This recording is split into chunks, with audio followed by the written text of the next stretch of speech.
Salam alaikum, bienvenue à Physio TV au centre de rééducation Hay Hassani. Nous remercions notre ami Fadel Mouad pour tout l'effort qu'il fait pour faire la promotion du métier. Et en même temps, bien sûr, bienvenue à nos chers amis professionnels ou alors même patients. Alors, le centre de rééducation Hay Hassani se trouve sur boulevard Afghanistan, Hay Hassani à Casablanca. C'est un centre qui existe depuis maintenant presque 20 années. C'est moi qui gère le centre. Et on est une équipe de 3 professionnels, une assistante, une kinésithérapeute, un kinésithérapeute. Et moi, j'essaie de coiffer le groupe pour essayer de coordonner la rééducation au niveau de la structure. Alors, les pathologies prises en charge ici, c'est des pathologies qui sont très variables. Alors, bien sûr, on prend en charge tout ce qui est pathologie rhumatologie, le mal de dos, la traumato-orthopédie, la pneumologie, la neurologie, la pédiatrie, y compris la kiné respiratoire bien sûr. Et bien sûr, on prend en charge aussi tout ce qui est au niveau de la pédiatrie, les paralysies du plexus brachial, les pibovarus-séquins et les autres pathologies. Et aujourd'hui, on va essayer de faire une petite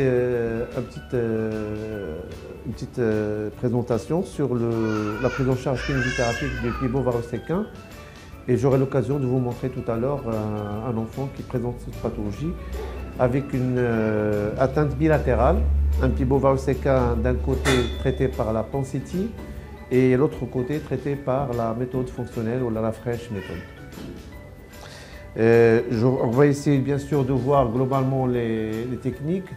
On va bien sûr, on va pas pouvoir détailler, mais en tous les cas, pour les détails, j'invite tous les professionnels qui sont intéressés par une formation continue que je vais organiser très bientôt de venir nous joindre et je pense qu'ils vont bien sûr avoir un maximum de nouveautés par rapport à la prise en charge du pibovarus-séquin. Je vous remercie. Alors Lina, c'est un pibovarus-séquin. Alors c'est un pibovarus-séquin bilatéral. Alors j'ai le côté droit. Le côté droit, il a été traité par la méthode Ponseti. Et le côté gauche, c'est la méthode fonctionnelle. Il a été opéré bien sûr avec télétomie. Et là on prend en charge des deux côtés. Le côté gauche, c'est la méthode fonctionnelle. Le côté droit, il a été traité par la méthode Ponseti, mais il faut préciser que même dans la méthode Ponseti, il y a parfois le besoin de la rééducation pour essayer d'assouplir les articulations qui ont été immobilisées par le plâtre de la méthode Ponseti. On ne peut pas prendre en charge un pibovarus-séquin. C'est d'abord, on ne connaît pas l'anatomie morphopalpatoire. C'est l'arme utile pour essayer de faire les repérages, des bons repérages, parce qu'on va essayer de repérer des articulations, des os. Donc il faut bien sûr faire les bons repérages. Et la deuxième partie, bien sûr, c'est les connaissances anatomiques, pathologiques. Alors nous revenons au pibovarus-séquin. Alors bien sûr, les mobilisations qu'on fait, bien sûr, c'est des mobilisations qui permettent l'assouplissement des articulations. Alors en général, l'installation est importante puisque ça permet de détendre un petit peu le plan postérieur quand on met l'enfant en bout de table, jambes pendantes.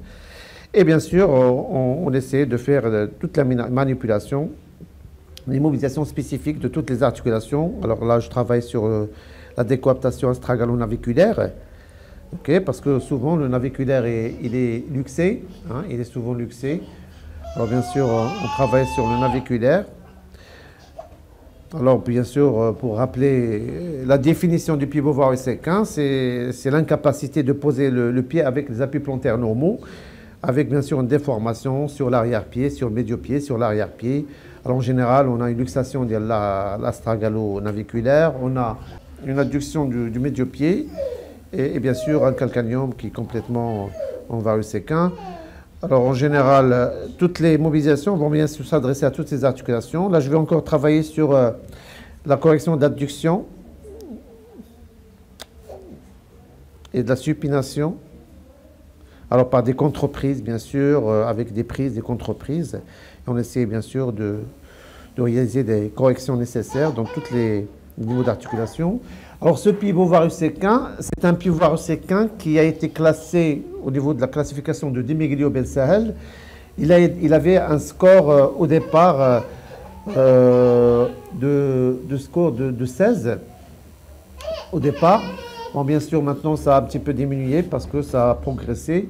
Et bien sûr, on va essayer, bien sûr, de récupérer le plus. Alors, il y a le problème aussi de la rétraction du Achille. Ça fait, qu'il faut étirer, bien sûr. Voilà, très bien. Ça fait.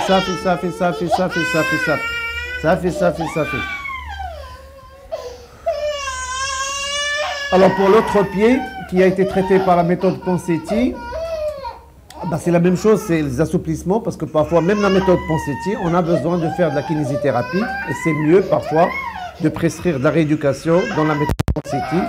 Alors, on essaie d'assouplir toutes les articulations, bien sûr, qui ont été immobilisées par le plâtre, et surtout travailler sur tout ce qui est bloc calcanéo-pédieux.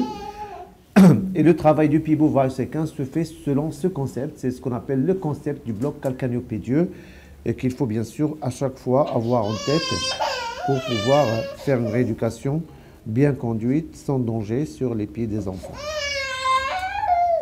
Alors on travaille sur le médio-pied, on travaille sur bien sûr le calcanéum, qu'il faut réaxer aussi, ce qu'on appelle la réaxation du calcanéum.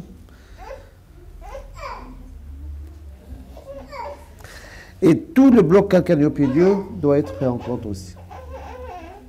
Voilà, donc c'est bien. Non.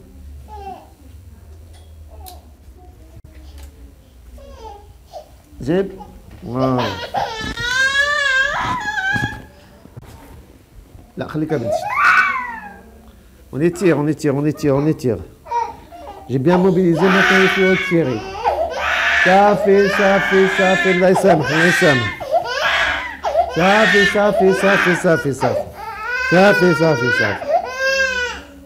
fait. Chez télévision. Le téléphone.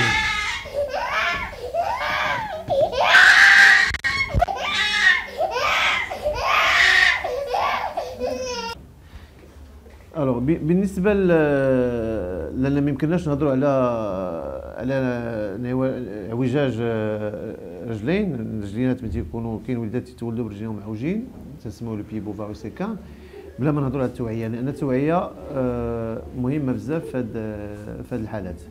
الوغ اللي خصو يعرفوا الناس بانه الوليدات اللي تيتولدوا برجليات تيكونوا عوجين وتيكون رضيع، يعني راه في الايام الاولى ديالو راه هذوك الوليدات خصهم يستافدوا من الترويض الطبي، لان الترويض الطبي تيعطي نتائج، وكما شفتوا وكما غادي تشوفوا من بعد عندنا وليدات اللي دازوا هنايا من هذه البنيه هذه اللي شفتوا دابا في الفيديو، اخت ديالها دابا عندها 4 سنين ولا 5 سنين جات لعندي هذه 5 سنين ودابا تتمشي برجيلاتها عاديين، تتجري وتمشي تقرا عادي. اذا الترويض الطبي عنده اهميه كبيره بالنسبه لهاد الاطفال، وخاص الوالدين يعرفوا ويوعوا بانه راه اذا تولدوا صغار ما حد الترويض تيدار بكري وما حد النتيجه تكون احسن.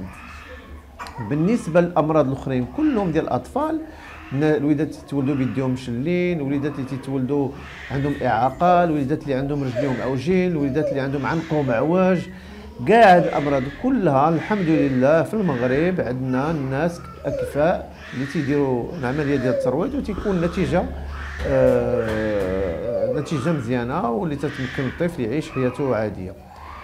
المساله الثانيه هو انه هذه العمليه ديال الترويض الطبي خاصها تكون عند مروض طبي، وتنعاودها عند مروض طبي عنده شهاده معترف بها من عند الدوله في الترويض الطبي. لان بلا ما ندخلوا في التفاصيل، لانه كاينين الناس اللي متطفلين على المهنه اللي تيديروا الترويض هما ما عندهمش حق يديروا الترويض، لان ما عندهمش شهاده او لا ما عندهمش تكوين كافي اللي يمكن ليه يقبض اطفال براد ويدير لهم الترويض. دونك هذه المساله تنأكد عليها، وراه كاينين بزاف هاد المشاكل خصنا نقولوها الصراحه، هي هذه كاينين بزاف هاد المشاكل في المغرب وفي الدار البيضاء، وهذا الشيء خاص الاباء يعرفوا انهم ملي تيديو وليداتهم عند شي واحد تيعرفوا عند من تيديوه. بالنسبه للمساله الثالثه هو المصاريف. الوغ المصاريف باش تعرفوا بان امراض ديال الاطفال، لان الترويض عمليه الترويض تدار حتى السن ديال المشي، وبيان سور ملي تيكون الترويض طويل تيكونوا مصاريف شويه، ولكن ثيقوا بيا بان الناس تينساو دوك المصاريف ملي تيشوفوا الوليدات ديالهم واقفين تيمشيو وتيجريو وعندهم حياه عاديه، لانه حرام تخلي وليد معطوب، حرام تخلي وليد عنده اعاقه. وانت عرفتي وانت تعرف بانه راه كاين حلول بالنسبه للترويض الطبي باش يكون الطفل عادي ويمشي ويعيش حياته ويتزوج ويخدم ويعيش حياته عادي. دونك احنا هذا هو الشوف اللي تنشوفوا كمروضين طبيين، تنحاولوا نديو الواجب ديالنا كمروضين طبيين في احسن ما يرام، وفي نفس الوقت راه كاين التوعيه، كاين التحسيس بمسائل ديال الامراض اللي عندها علاقه في العلاج ديالها بالترويض الطبي. ونتمنى على الله بان هذا البرنامج فادكم، وحنا راه الاشاره والمركز راه الاشاره، ونتمنى والله يكون رمضان يدوز علينا بخير والصحه والتيسير والعافيه على جميع المسلمين وعلى جميع المغاربه وعلى جميع المروضين الطبيين، وشكرا. Alors Malak, c'est un enfant qui a un problème d'une paralysie cérébrale, avec bien sûr un déficit psychomoteur. Alors membre inférieur, membre supérieur, bon, on essaie de travailler un petit peu sur les deux côtés, sur membre supérieur, membre inférieur. Elle, ça fait pas mal de temps qu'elle est chez nous. Alors au début, il avait de grands troubles orthopédiques, il avait des équins du pied passifs, avec des flexants de genoux, etc. Bon, maintenant, je pense que c'est bien, c'est réglé. Alors, on essaie de travailler un peu sur ce qui est motricité, travailler dans les séquences de redressement, travailler... bravo. Toi, il a tout appris, il a appris tous ces mouvements. Et alors, pont fessier. Haz, bravo. Et شافت الكاميرا ولات بجهدة. سي غلب. وي وانت كاع ما تديري ليها toute seule. واو. زين. allez غلب هز فوق هز برافو. allez غلب. allez هز فوق. زين relâche. خف. Voilà. Alors Bara, elle, c'est un enfant qui a une pathologie génétique. Et donc pour des raisons de secret professionnel, je ne peux pas en parler, mais une pathologie génétique très rare. Et que je prends en charge pour un problème orthopédique des membres inférieurs, et notamment au niveau des équins du pied. Il a des équins du pied. Elle avait de grands équins du pied. Maintenant, c'est beaucoup moins, avec de grosses rétractions au niveau des tendons d'Achille et du triceps sural, sur lesquels on essaie bien sûr de travailler avec les massages des contractions en relâchant bien sûr sur toute la masse musculaire de la face postérieure de la jambe et de la cuisse. Et bien sûr de travailler aussi sur les articulations, toutes les articulations du pied, pour essayer de travailler sur l'anti-équin pour pouvoir lui permettre de se mettre debout, de marcher, parce qu'il a du mal à marcher maintenant sur tout le pied. Elle a tendance à marcher sur la pointe des pieds. Et bien sûr, on essaie de régler ce problème. Relâche-toi. Bara, fais ce qu'elle me dit. Voilà, c'est bien.